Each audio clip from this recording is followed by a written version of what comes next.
Hi friends, வணக்கம். Welcome back to Tamil Mithran. Pudhupettai second பார்ட்டுக்கான கதை எழுதும் பணிகள் தற்போது நடந்துட்டு வரதா தனுஷ் சொல்லியிருக்காரு. தனுஷ் தற்போது வெற்றிமாறன் டைரக்ஷனில் அசுரன் படத்தில் நடிச்சிட்டு இருக்காரு.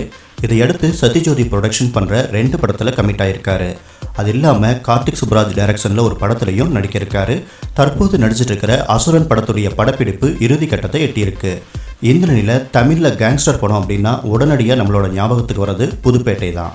தனுஷ் செல்வராகவன் கூட்டணியில் 2006ஆம் ஆண்டு வெளியான இந்த படம் ரசிகர்களிடையே நல்ல வரவேற்பை பெற்றிருந்தது. இந்த படத்தில் தனுஷ் கொக்கிக்குமார் அப்படிங்கிற கேரக்டரில் நடிச்சிருப்பார் அப்படின்னு சொல்கிறத விட வாழ்ந்திருப்பார் அப்படின்னு சொல்கிறது தான் பொருத்தமாக இருக்கும். தனுஷ்க்கு பொல்லாதவன் எப்படி மிகப்பெரிய திருப்பு முனையாக அமைஞ்ச படமோ அதே போல் புதுப்பேட்டையும் என்றைக்கும் மறக்க முடியாத படமாக இன்றைக்கும் ரசிகர்கள் மனசில் இருக்குது. மீண்டும் அந்த மாதிரி ஒரு நடிப்பை தனுஷ்கிட்ட இருந்து எல்லா ரசிகர்களும் எதிர்பார்த்துட்டு இருக்காங்க. புதுப்பேட்டை படம் வெளியாகி 13 ஆண்டுகள் ஆகிட்ட நிலையில் இந்த படத்துடைய 2வது பாகத்துக்காக ரசிகர்கள் காத்துட்ருக்காங்க.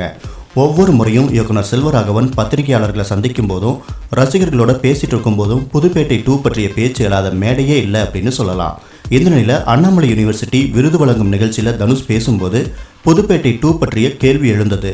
அதுக்கு பதில் கொடுத்திருந்த தனுஷ், நிச்சயமாக புதுப்பேட்டை 2 உருவாக வாய்ப்புகள் இருக்குது. புதுப்பேட்டை படத்துக்கு அப்படின்னே இன்னும் ரசிகர்கள் காத்துட்ருக்காங்க. புதுப்பேட்டை எடுக்கணும் அப்படின்னா முதல் பாகத்துக்கு ஏற்ற மாதிரி ஒழுங்காக எடுக்கணும். அது அவ்வளோ ஈஸியான வேலை கிடையாது.